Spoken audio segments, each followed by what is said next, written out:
Students, है ना, last lecture में या प्रीवियस लेक्चर में हमने देखा था कैसे नंबर ऑफ मोल्स कैलकुलेट करते हैं। ठीक है, जब नंबर ऑफ पार्टिकल्स यानी कि संख्या गिवन हो, संख्या गिवन हो। हमने जैसे एक एग्जांपल लिया था, सपोज एक स्पून है, उसमें शुगर फिल है और उसका मास 4 ग्राम है, लेकिन अब उसमें कितने क्रिस्टल्स हैं? 200 क्रिस्टल का अगर एक मोल है तो अब मेरे पास 200 सपोज 150 क्रिस्टल है तो वो मोल के टर्म्स में बताना है। 20,000 क्रिस्टल है तो मोल के टर्म्स में बताना है। ठीक है, तो वो सब चीज़ें हमें अभी देखते हैं कि उसके क्वेश्चंस कैसे करने हैं। ठीक है, तो फर्स्ट क्वेश्चन लेते हैं, find number of moles in a sample of, पहला देखो क्या है, 6.022 इंटू 10⁻26 एटम्स ऑफ हीलियम। ठीक है, अब हीलियम क्या होती है? हीलियम हम यूज करते हैं बेटा बलून्स में। ठीक है, तो हमने सपोज ये एक बलून ले लो। ठीक है, सपोज एक बलून है, इसमें इतने एटम्स आए तो वो पूछेगा इसको बताओ कितने मोल्स में है। ठीक है, तो कितने मोल्स में, तो मोल्स में कन्वर्ट करना है, तो मोल्स में कन्वर्ट करने के लिए क्या करेंगे, हम कैलकुलेट करेंगे। फॉर्मूला हमें पता है सबको, क्या फॉर्मूला है कि number of moles is equal to n upon N A. ठीक है, n अपॉन एन ए। ठीक है, तो n upon N A. n क्या है? जहां पे n है नंबर ऑफ पार्टिकल्स, n क्या है? Number of particles. Upon na क्या है? Avogadro number, Avogadro number. ठीक है, तो अब देखते हैं गिवन हमें क्वेश्चन में क्या है बेटा। ये क्या गिवन है क्वेश्चन में? ये क्या गिवन है? ये हमें n गिवन है। ठीक है, तो n कितना है? n ले लेते हैं 6.022 इंटू 10⁻26 अपॉन एवोगाड्रो नंबर कितना होता है? 6 अपॉन 10⁻23। ठीक है, बस कैलकुलेट कर लो, ये हम कैंसिल कर सकते हैं। ठीक है, और यहाँ से तो कितना बचा? 10⁻3 मोल्स ऑफ हीलियम एटम। ठीक है, तो हमारे पास जो ये बलून है ना, ये वाला जो बलून है बेटा, इसमें इतने पार्टिकल्स हैं, तो वो मोल्स के टर्म्स में कितना हो गया बेटा? मोल्स के टर्म्स में इतने एटम्स हो गए। ठीक है, ये तो संख्या हुई, उसने संख्या काउंट करके दी है, नंबर ऑफ पार्टिकल्स दिए हैं। अगर सपोज अगर इसमें 6 इंटू 10⁻23 होते तो नंबर ऑफ पार्टिकल्स कितने हो जाते? 6 इंटू 10⁻23 अपॉन एवोगाड्रो नंबर कितना होता है? 6 इंटू 10⁻23। तो उसमें कितना आता? 1 मोल आता, 1 मोल आता। पर अभी 1 मोल से कितना ज़्यादा है? 10⁻3 यानी कि 1000। ठीक है, तो इट इज़ 1000 टाइम्स, उससे 1000 गुना ज़्यादा है, 1 मोल से 1000 गुना ज़्यादा है। समझ में आया अभी? तो इसको नोट करो, है ना, पॉज करके, और फिर हम अगला क्वेश्चन देखते हैं।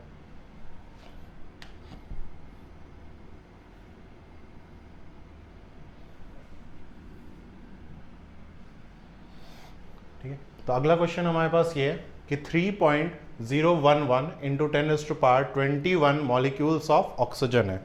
ठीक है, अब सपोज एक और बलून है, एक और बलून है, उसमें हमारे पास कौन सी गैस है?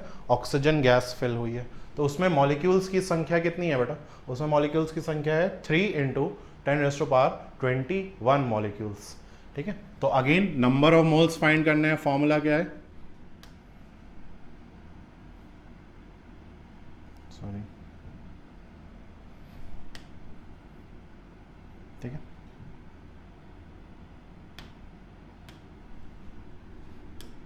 ठीक है, तो नंबर ऑफ मोल्स फाइंड करने हैं। फॉर्मूला क्या है? n अपॉन एन ए।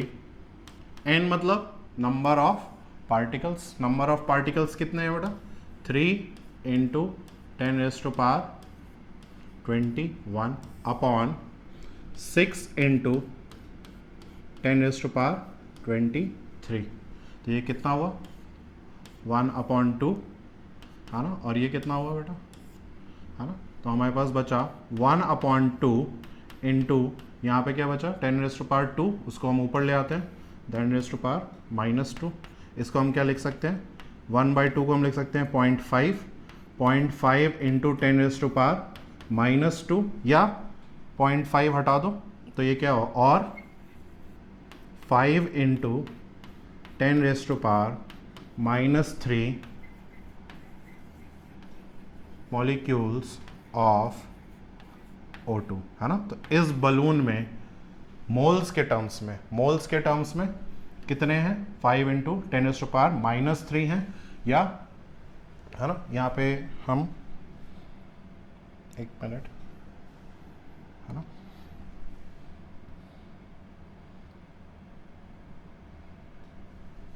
मोल, है ना, मोल, है ना, 5 × 10⁻, या तो 0.5 × 10⁻² या 5 × 10⁻³ मोल ऑफ O2। ठीक है, ये डिपेंड करेगा दोनों में से हमें ऑप्शन में क्या दिया है, क्योंकि नीट या जेई में तो हमें ऑप्शन जो दिया होता है उसके हिसाब से काम करना है हमें। तो हमारा ये भी आंसर आएगा, पर हम उसको इसमें भी कन्वर्ट कर सकते हैं। ठीक है, तो हो सकता है हमें ये मिला हो ऑप्शन में, तो ऑब्वियसली एक ही बात है, 0.5 हटाया तो ये चेंज हो जाएगा 10⁻³ में। समझ आया भाई? तो देखो भाई, पॉज करके फिर से कि हमें इतने मॉलिक्यूल्स गिवन थे, हमारे पास एक और बलून था, उसमें इतने मॉलिक्यूल्स हैं, उसने काउंट किए हैं, संख्या काउंट की, इस बार वेट नहीं बताया। इससे पहले के लेक्चर्स में हमने सपोज किया होगा कि गिवन होगा ये सपोज 64 ग्राम है, 64 ग्राम में बताओ मोल्स कितने, तो डिवाइड कर देंगे इसके मॉलिक्यूलर वेट से। अब हमें संख्या गिवन है, संख्या में that is number of particles given है। नंबर ऑफ पार्टिकल्स को हमें किससे डिवाइड करना है, एवोगाड्रो नंबर से, यानी 1 मोल से। ठीक है, और हमें नंबर ऑफ मोल्स मिल जाएंगे। ठीक है, चेक करो भाई, क्लियर। तो हम फिर नेक्स्ट क्वेश्चन पे चलते हैं, पॉज करके नोट कर लो भाई सब लोग।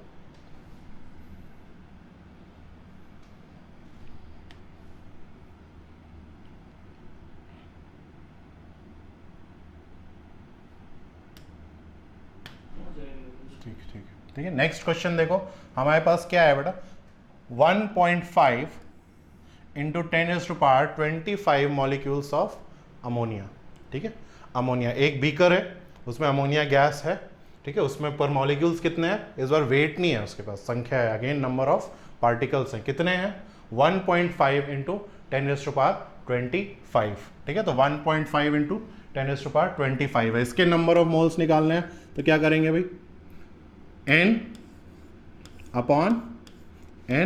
a, n कितना है जो गिवन है, 1.5 × 10⁻25 अपॉन 6 × 10⁻23। ठीक है, सॉल्व कर लो भाई, सिंपल। ये कितने टाइम्स जाएगा बेटा, 1/4 × 10⁻23, यहाँ पे क्या बचा, 10⁻2, 10⁻2 कितना हो गया ये, 0.25 × 10⁻2, या सीधे सीधे 25 मोल ऑफ अमोनिया मॉलिक्यूल्स। ठीक है, 25 मोल ऑफ अमोनिया के मॉलिक्यूल्स, मोल के टर्म्स में इतनी संख्या, मोल के टर्म्स में कितनी हो जाएगी बेटा, मोल के टर्म्स में हो जाएगी 25 मोल्स। ठीक है, तो इस बीकर में मोल के टर्म्स में कितने हैं, 25, पार्टिकल्स के टर्म्स में कितने हैं बेटा, है ना, 1.5। दोनों का मतलब क्या है, सेम, है ना। हम इस तरीके से भी बोल सकते हैं, केमिस्ट्री में तो हमें मोल के टर्म्स में ही बोलना है, तुम काउंट कर सकते हो, काउंट करोगे तो इतने मॉलिक्यूल्स मिलेंगे, और केमिस्ट्री के टर्म्स में जो हमारे अल्फ़ाबेट है हमने बात करी थी, है ना, उस टर्म्स में मोल, क्योंकि केमिस्ट्री में तो हमें क्या यूज़ करना होता है, सिर्फ मोल ही यूज़ करना होता है। ठीक है भाई, तो चेक कर लो भाई सब लोग। ओके, हम नेक्स्ट पे चलते हैं, बाकी लोग पॉज करके नोट कर लो।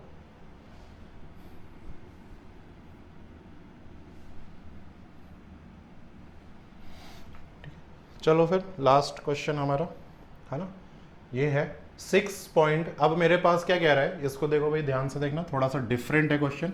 इस तरह के क्वेश्चन हमें पूछे जा सकते हैं कि हमारे पास 6 × 10⁻24 atoms of oxygen in oxygen cylinder है। ठीक है, तो मेरे पास एक ऑक्सीजन सिलेंडर है, उसमें कितने एटम्स हैं बेटा, उसने एटम्स काउंट करके दिए हैं।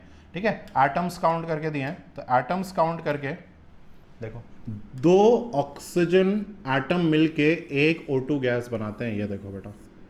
ठीक है, तो 1 O2 gas is 2 oxygen atoms. ठीक है, मतलब कि एक ऑक्सीजन कितने एटम्स होते हैं बेटा? 2 ऑक्सीजन के एटम्स होते हैं,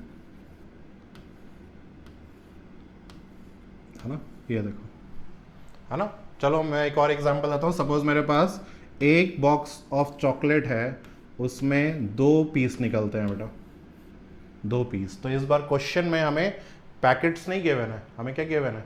पीस गिवन है ना? हमें क्वेश्चन में पैकेट्स नहीं गिवन है, हमें पीस गिवन है कि एक चॉकलेट का जो, ठीक है, तो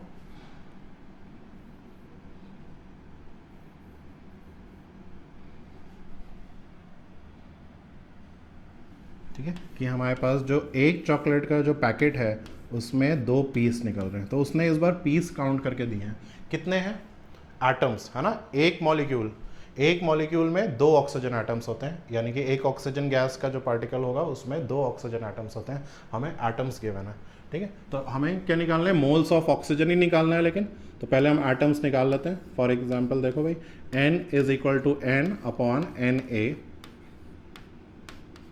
ठीक है? तो 6 इंटू 10⁻24 अपॉन 6 इंटू 10⁻23, ठीक है? तो इसमें से क्या आया देखो, 6 और 6 कैंसिल हुआ, और 1 इंटू 10, ठीक है? ये कितना बचा भाई? 23 एंड 24, तो 10। मतलब कि मेरे पास क्या है? 10 मोल ऑक्सीजन एटम्स हैं, ठीक है? 10 मोल ऑक्सीजन एटम्स हैं। इतने पार्टिकल्स का मतलब 10 मोल्स होता है बेटा, ठीक है? हमें गैस के टर्म्स में बताना है। तो अब बताओ भाई, फिर से मैं लिखता हूं एक चीज, देखो, 2 एटम्स ऑक्सीजन के मिलके 1 मॉलिक्यूल O2 गैस का बनाते हैं, है ना? हम वापस इसको बात करते हैं बेटा कि 2 पीस मिलते हैं, 2 पीस में, है ना, 2 पीस होंगे तब एक पैकेट होगा। तो 2, हमारे पास कितने 10 मोल ऑक्सीजन एटम्स हैं, तो गैस कितनी होंगी? तो 2 एटम्स ऑक्सीजन के 1 मॉलिक्यूल बनाते हैं। मेरे पास कितने हैं? 10 मोल है, 10 मोल है, तो कितना हो जाएगा अभी? 10 डिवाइडेड बाय 2, तो हमारे पास कितने मोल ऑक्सीजन गैस हो जाएगी? 5 मोल ऑक्सीजन गैस आ जाएगी, ठीक है भाई?